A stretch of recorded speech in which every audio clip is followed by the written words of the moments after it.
жанып күйеді екен, жанымдай жақсы көріп мен сені сүйеді екем.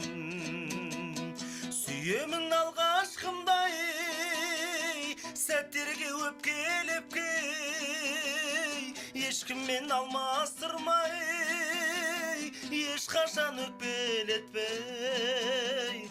Бақытты адам болсаң дүние көркем екен, анамдай адал болсаң әкеңді еркелетем.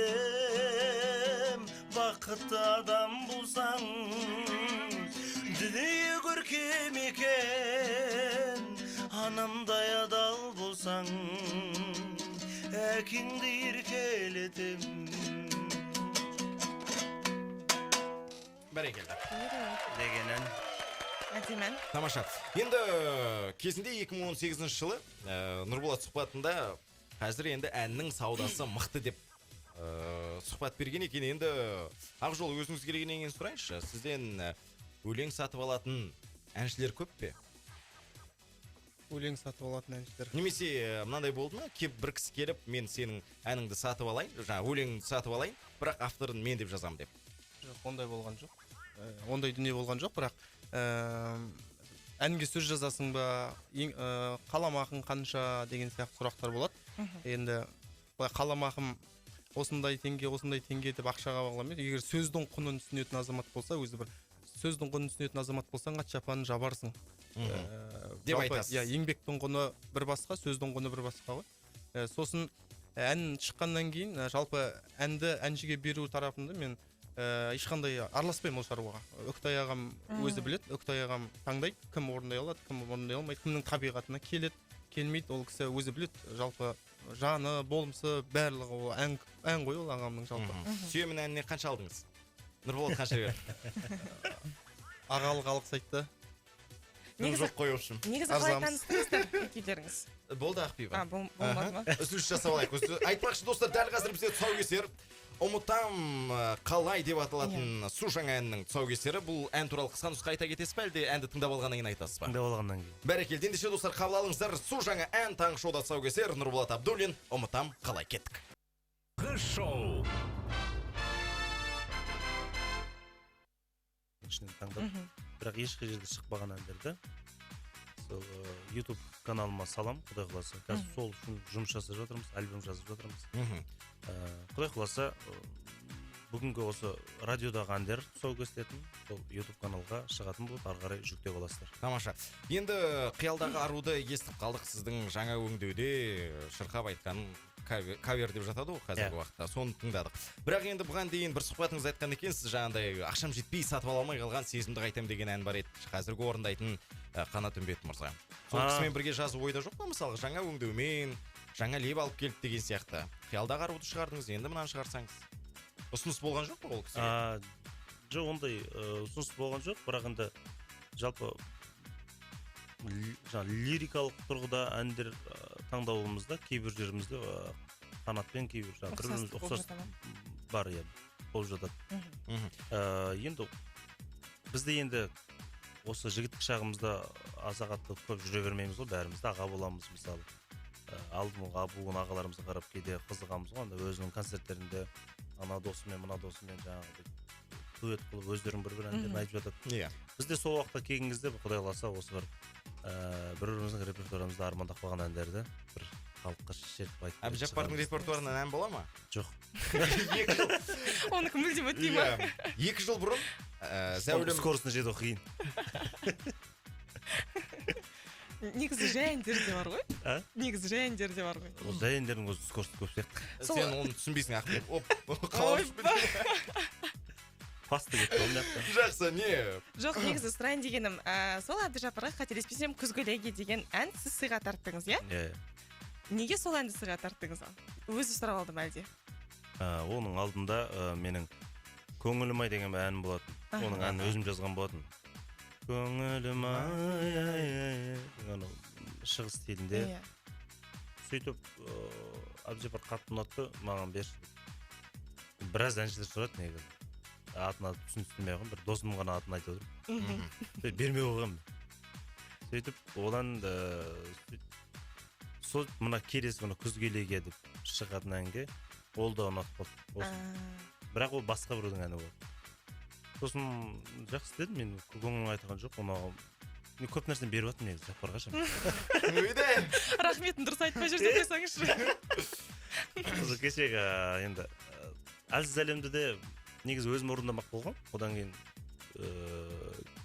Жаппарға звондап көрдім. Ана жоғары шығатын жерінде Жаппардың дауысын елестеттім да, осы дауыс келіп қалатын сияқты. Жаппарға звондап кеш осындай бір тақырып бар көрейікші.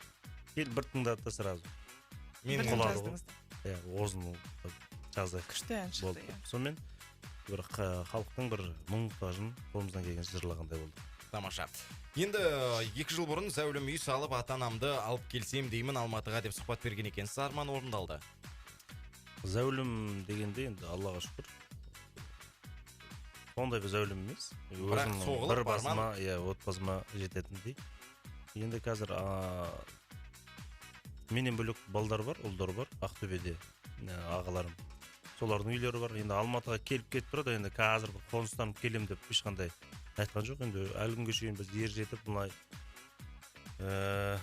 өзіміз шешім, өзіміз қабылдап жүрсек те, бірақ отбасыға келгенде точкасын қоятын, нүктесін қоятын әкеміз қазірге. Сондықтан енді ол кісінің айтқаны болады. Барам десе барады, бармай десе бармайды болды.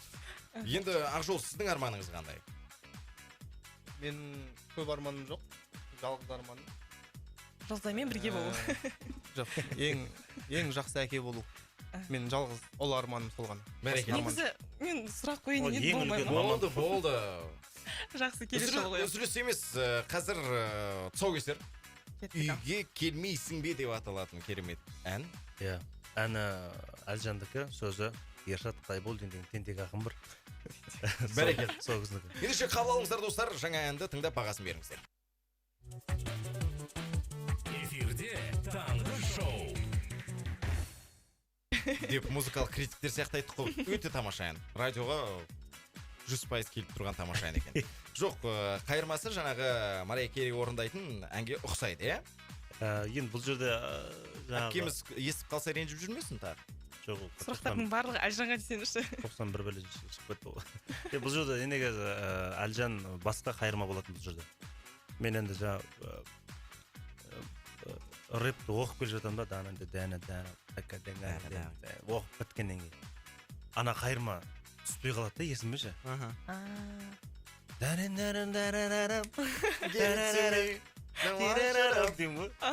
Айтып тастаймын. Негізі приколға айтып отырып қой, шын мәнісінде. Студияда отырғанда отыра бересің, настроением кетіп қалады 100%. Қойып тыңдап отырсам, ана қайырманы айырылғым келмейді, күшті болып тұр да.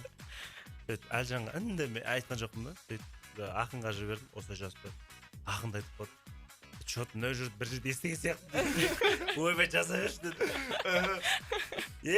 Сөйткенде ол жаңағы Ершат жазып, үйге келмейсің бе? Енді үйге келмейсің бе? Маған қатты ренжисің бе деген. Әдемі келіп тұрды. Мекен жайды білмейсің ба қалай? Сөйтіп келіп тыңдатам, Әлжан тыңдап отыр. Енді өзінің қайырмасын күтеді ғой да. Әрине. Маған қарайды. Мынауың айта алмайды ғой оны. Оны айта алмайды. Мынауың не деп айта алмайды ғой Әлжан. Ішінен тынады ғой. Жоқ, айтты ғой маған. Айтты ма? Мынаған қалай деп ердің мені ұрлықшы деп үндемей ертең сұхбаттап өзім айтам, өзім ойым алам. Бұл жер енді шыны керек. Енді Әлжанның әні ғой шын мәнісінде. Бірақ енді осы жердің идеясы осы жерге мен болатын. Бірақ қалған жерлері Әлжандікі. Енді тамаша. Бұл да бір ностальгия сияқты ғой. Кезінде бұл әнге де масқара билет қой. Сондықтан да арасында кетіп қалған ештеңе. Күшті. Тамаша. Бейбіт неге біздің үйге келмейді, келіп кетсе неге кірмейді деген әнге ұқсайды екен дейді. Ерболат Ақаш жазып отыр бұл хатты. Нұреке өте қарапайым дос шығарсыз дейді. Ақшасына, жұмысына қарамастан араласатын достарыңыз бар ма дейді. Иә, Аллаға шүкір. Ақкентке допқа неге келмей кетті дейді. Ақкент? Ақкенттен қайғы ду? Алғабас жақ па? Жоқ, Райымбек Батыр көшесінің сол жақ қой енді Алғабас, Ақбұлақ. Қалқаман жақ. Мүмкін футбол ойнайтын шығарсыз. Футбол ойнаймын, бірақ енді Ақкент жаққа барып есімде жоқ. Біраз жерде ойнадым ғой. Жақсы. Орыс тілінде ән жазған екенсіз. Мейрамбек ағамыздың өзі жазған екенсіз комментарийға. Неожиданно деп. Браво. Шынында мен кеше қарап отырып таң қалдым, орыс тілінде ән жазып. шок болған ғой. Сен бүткіл мен инстаграм парақшамды қарап шыққан сияқты Иә. ғой. Мен инстаграмнан кәдімгі мына фразаларды да жазып алдым. Күн мен айды айырған, не қылмас дейсіз бұл өсек деген сияқты фразаларды да жазып алдым. Өсек. Неге олай жазды екен деп. Енді Мейрамбек ағамыз күтпей қалған шығар шын мәнісінде. Бұл ешкімге айтқан жоқпын мен осындай ән шығарып жатырмын деп. Бірақ енді мен өзімнің мына Орал қаласында, Ақсай қалаларында енді ол жақта сәл шекараға жақын болғаннан кейін жақын орыс қалалары бар ғой. Сол жақта мен тыңдармандар бар кәдімгі. Мен қазақша менің әнімді тыңдайтын орыс ағайындар бар. Ағайындар болған ішінде ол әпкелеріміз бар. Қазақша айтқанда әпке женский жақ, короче. Сол кісілерге арнап мен қолымнан келгенше бір орыс тілінде, өзінің тілінде бір сыйлық жасағым келді да, сөйтіп бір-екі ән жазғанбыз. Соны концертте өткенде орындағанда кәдімгідей орындан тұрып билеп риза болған. Шыны керек кәдімгідей мен үшін бір оны айтып жеткізу қиын, сондықтан да тыңдарман көрермен қуанып жатсын мен үшін. Осыдан кейін алдағы уақытта да жазылады деген. Көбейе Құдай қаласа жазамыз. Мүмкін енді ол тек Қазақстан емес, Қазақстан мүмкін шығып кетуі мүмкін ғой, білмейміз ғой. Сондықтан тағы да нұрғазы бітіріңдерші деп жатыр енді. Ақжол, бір айтарыңыз болса, біздің тыңдармандарға таңғы тілегіңіз бар шығар мүмкін.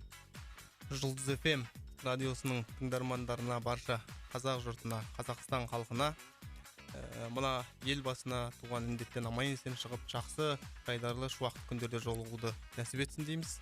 Әуе толқынында Жұлдыз FM радиосы қонақта Нұрболат Абдуллин және Ақжол Түменбай. Радио жүргізуші болсаңызшы. Мынадан кейін екеуміз шығып кете беруге болады ғой. Сөйту керек қой деймін. момент көрдіңдер ғой. Түсіндік.